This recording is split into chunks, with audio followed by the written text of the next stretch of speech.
নমস্কার, দেখছেন কলকাতা টিভি। আপনাদের সঙ্গে রয়েছি আমি ঋষিকেশ। শুরু করছি সংবাদ সারাদিন। শুরুতেই যে খবরের দিকে নজর রাখবো, মালদার রাজনীতিতে নতুন মোড়। বিজেপি সাংসদ খগেন মুর্মুর প্রাক্তন স্ত্রী যোগ দিলেন তৃণমূল কংগ্রেসে। তৃণমূল ছেড়ে কংগ্রেসে যোগ দিয়েছিলেন মৌসুম বেনজির নূর। অরুণা মার্ডিকে প্রার্থী করে চমক দিতে পারে তৃণমূল। অরুণা মার্ডি, তিনি বিজেপি সাংসদ খগেন মুর্মুর প্রাক্তন স্ত্রী। তিনি তৃণমূল কংগ্রেসে যোগদান করলেন। ব্রাত্য বসু তার হাতে তৃণমূল কংগ্রেসের পতাকা তুলে দেন।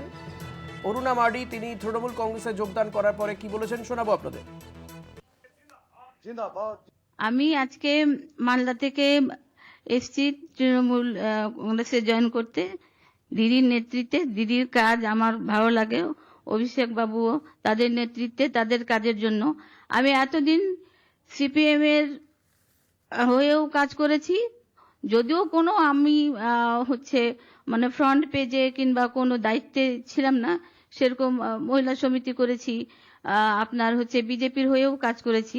আজকে আমি কোনো জায়গা পাইনি সেখানে, যার জন্য আমি একটা মানে জায়গায় থেকে, ম্যাডাম বলেছেন যদিও, যে একটা জায়গায় থেকে আমি যাতে এসটি এসসিদের গ্রামগঞ্জে যে আপনার মহিলারা অবহেলিত, তারা কোনো রকম সুযোগ সুবিধা থেকে বঞ্চিত, তাদের জন্য আমি কাজ করতে চাই বলে আজকে আমি এই দলে যোগদান করলাম।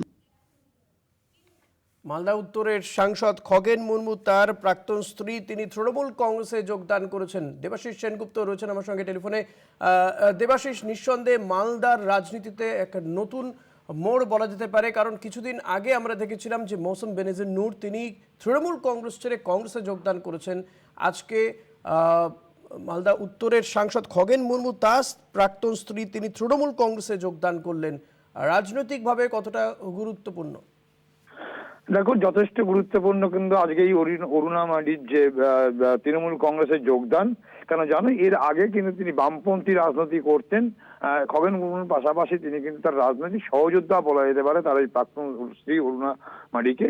এবং কেবল তাই নয়, পরবর্তীকালে দেখা যায় যখন বিজেপিতে আসেন এই অরুণা মার্ডি, এবং এর পাশাপাশি কিন্তু খগেন মুর্মু যখন বিধায়ক ছিলেন, তার পরবর্তীকালে তিনি যখন সাংসদ হয়েছেন, তিনি দল বদল করেছেন, করে যখন তিনি বিজেপিতে যোগ দিয়েছেন, মালদা উত্তরে তিনি সাংসদ হয়েছেন। এবং সেই সময়ও দেখা গিয়েছিল কিন্তু অরুণা মার্ডি, তিনি যথেষ্ট তার কিন্তু কার্যকরী ভূমিকা ছিল, এবং সেক্ষেত্রে তার সাংগঠনিকভাবে তার নির্বাচনে জয়ের পিছনে তার কিন্তু একটা বড় প্রচার, একটা বড় অংশ নিয়েছিলেন। এবং সেক্ষেত্রে মানে পরিচিত বলা যেতে পারে মালদা উত্তর, কেন মালদা শহরে হাবিবপুর সহ মালদার যে কেন্দ্রগুলো রয়েছে, এখানে মালদা উত্তরে পরিচিত মুখ কিন্তু রাজনীতিতে এই অরুণা মার্ডি। সে কিন্তু এবার যোগ দিলেন তৃণমূল কংগ্রেসে। একদিকে বলা যেতে পারে বিজেপির উপর বীতশ্রদ্ধ হয়ে যেমন তিনি যোগ দিচ্ছেন তৃণমূলে। পাশাপাশি এটাও বলা যেতে পারে মুখ্যমন্ত্রী মমতা বন্দ্যোপাধ্যায়ের কাজের কিন্তু উন্নয়নে তিনি কিন্তু সামিল হতে ছেড়ে কিন্তু আবেদন করেছিলেন। যদিও তৃণমূল কংগ্রেসের সর্বভারতীয় সভাপতি সম্পাদক অভিষেক বন্দ্যোপাধ্যায় স্পষ্ট হয়ে জানিয়েছিলেন দরজা কিন্তু খোলা হবে না সকলের জন্য, বেছে বেছে দরজা খোলা হবে। এবং সেক্ষেত্রে সেটা দাঁড়িয়েই কিন্তু এই অরুণা মার্ডিকে দলে নেওয়া হয়েছে, এবং অভিষেক বন্দ্যোপাধ্যায়ের কিন্তু সম্মতি দেওয়া হয়েছে। যদিও প্রচুর কিন্তু বিজেপি থেকে প্রচুর মানুষ বা অন্য রাজনৈতিক দল থেকে অনেকেই কিন্তু এই মুহূর্তে তৃণমূল কংগ্রেস আসতে চাইছে, কেন মমতা বন্দ্যোপাধ্যায় উন্নয়নে তারা সামিল হতে চাইছে, কিন্তু সবাইকে জন্য কিন্তু রাস্তা করে রাখছে না। একদম বেছে বেছে কিছু নেওয়া হবে নির্বাচন পর্যন্ত, এমনটাই কিন্তু তৃণমূল সূত্রে খবর। এবং সেই জায়গায় দাঁড়িয়ে আজকে তৃণমূল ভবনে ব্রাত্য বসু এবং বীরবাহা হাসদার উপস্থিতিতে কিন্তু অরুণা মার্ডি তিনি কিন্তু আজ তৃণমূল কংগ্রেসে যোগ দিলেন এবং মুখ্যমন্ত্রী মমতা বন্দ্যোপাধ্যায়ের উন্নয়নে সামিল হওয়ার জন্য। এবং এর পাশাপাশি তিনি স্পষ্টভাবে তিনি জানিয়ে দিয়েছেন যে তিনি যে ক্ষোভের জায়গা থেকে তিনি কিন্তু তার প্রাক্তন দলকে ছেড়েছেন, এবং সেই জায়গা থেকে দাঁড়িয়ে মুখ্যমন্ত্রী মমতা বন্দ্যোপাধ্যায় উন্নয়ন রাজ্যের জন্য যা করছে এবং আদিবাসী সম্প্রদায়ের মানুষের জন্য তার যে চিন্তা ভাবনা, তাই সবটাকে এক করে কিন্তু মুখ্যমন্ত্রী মমতা বন্দ্যোপাধ্যায় আদর্শে অনুপ্রাণিত হতেই কিন্তু তার আজকে তৃণমূল কংগ্রেসে যোগদান করা।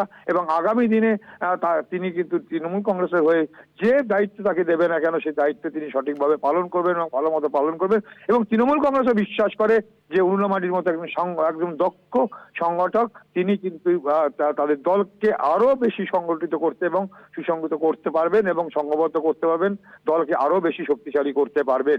এবং দেবাশিস, এমনও এই সূত্র মারফত জানা অরুণা যাচ্ছে মার্ডির যে তিনি এরপরে মালদা কেন্দ্রে কিন্তু তিনি বিধানসভার প্রার্থীও হতে পারেন, এমনটাও কিন্তু কানাঘুষা শোনা যাচ্ছে। হ্যাঁ দেবাশিস, এটাই জানতে চাইছিলাম যে তেমন কিছু কি শুনতে পাচ্ছ যে তাকে কি প্রার্থী করা হতে পারে? সেক্ষেত্রে কোন কেন্দ্র থেকে প্রার্থী করা হতে পারে কিছু কি জানতে পারছো?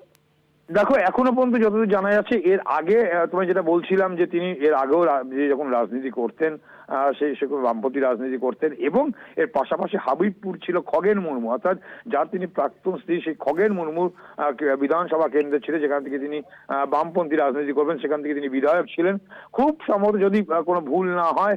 এবং তৃণমূল সূত্রে যা এখনো পর্যন্ত যা খবর পাওয়া যাচ্ছে, হয়তো তিনি হাবিবপুর কেন্দ্রে, মালদার হাবিবপুর কেন্দ্র থেকে তিনি তৃণমূল কংগ্রেসের প্রার্থী হতে পারেন, এমনটাই সম্ভবত। তবুও শেষ মুহূর্তে যা দলের একদম সর্বোচ্চ নেত্রী মমতা বন্দ্যোপাধ্যায় যা সিদ্ধান্ত নেবে, অভিষেক বন্দ্যোপাধ্যায় সিদ্ধান্ত নেবে। কিন্তু তৃণমূল কংগ্রেসের অন্দরের যে খবর, ইতিমধ্যেই মালদা জেলা থেকে যে খবর পাওয়া যাচ্ছে যে তাকে প্রার্থী করা হতে পারে, এবং সেই প্রার্থী করা হলে কিন্তু হাবিবপুরে কিন্তু তার সেক্ষেত্রে তাকে করা হতে পারে, এমনটাই শোনা যায়। কেননা হাবিবপুরের প্রত্যেকটি প্রান্ত কিন্তু এই অরুণা মান্ডির কাছে একদম পরিচিত। কেবল তাই নয়, আবারও জানিয়ে রাখি, যখন খগেন মুর্মু এর আগে যখন লোকসভা যখন তিনি সাংসদ হলেন, এবং সেই সময় তার নির্বাচনে কিন্তু বেশ বড় রকমের ভূমিকা পালন করেছিল এই অরুণা মান্ডি, এমনটাই কিন্তু রাজনৈতিক মহলে বিশেষজ্ঞরা তারাও কিন্তু বলছেন, এবং স্থানীয় যারা নেতৃত্ব আছেন বিভিন্ন রাজনৈতিক দলে তাদের কাছেও কিন্তু সেই মত। দেবাশিস, আরেকটা বিষয় জানতে চাইবো যে এই যে মৌসুম বেনিজির নূর যে একজন দক্ষ সংগঠক এই অরুণা মান্ডি, তিনি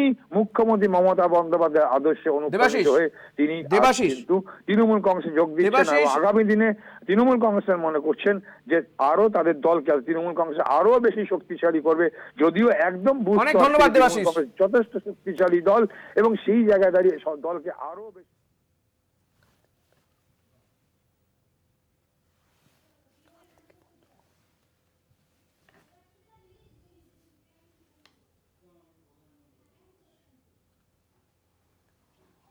অরুণা মার্ডি তিনি তৃণমূল কংগ্রেসে যোগ দিয়েছেন, এবং যেটা শোনা যাচ্ছে তাকে হয়তো বিধানসভা নির্বাচনে তৃণমূল তাকে টিকিটও দিতে পারে। খগেন মুর্মুর প্রাক্তন স্ত্রী, বিজেপি সাংসদ খগেন মুর্মু, তার প্রাক্তন স্ত্রী অরুণা মার্ডি তিনি আজ তৃণমূল কংগ্রেসে যোগদান করলেন।